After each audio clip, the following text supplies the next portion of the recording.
komið ný forysta. Ég ekkert í flokknu, sko. Ég bara hef ekki sagt mig úr honum að því að það verður gríðalegu fjöldi sem er gert það. Mér finnst það ekki svona rétt að ég sé eitthvað að segja með fólk verður bara að gera það á sína, sko. Þetta er sákur. Ég held ekki að það vera eitthvað svona fordæmi eða. Nei. Ertu sárið við því að barnið þetta tekið af þér? Nei, mér finnst það bara, var ekki búinn fundurinn. Það fekk ég þessa rosalegu sterku tilfinningu að þetta myndi leiða til góðs.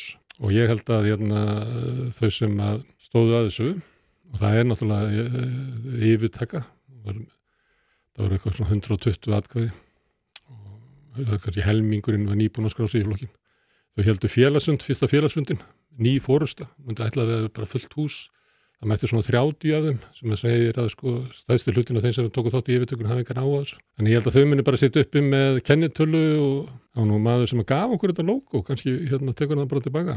Þannig þeir hafa kennitölu og eitthvað. En ég held að það ekki neitt flokk. Sko. Ég held að það er bara gríðalegu fjöldi sem er að fara frá flokknum. Ég meina Sanna rekja Sönnu einhvern veginn frá sér og hún bara treystir þeim ekki. Það eftir að koma í ljós núna í þessu mánuði og mánaðamótin. Þú veist hvernig fylgi fer. Ég býst að í sumar þá muni það bara falla niður í eitthvað, ég veit ekki hversu langt það getur fallið, sko.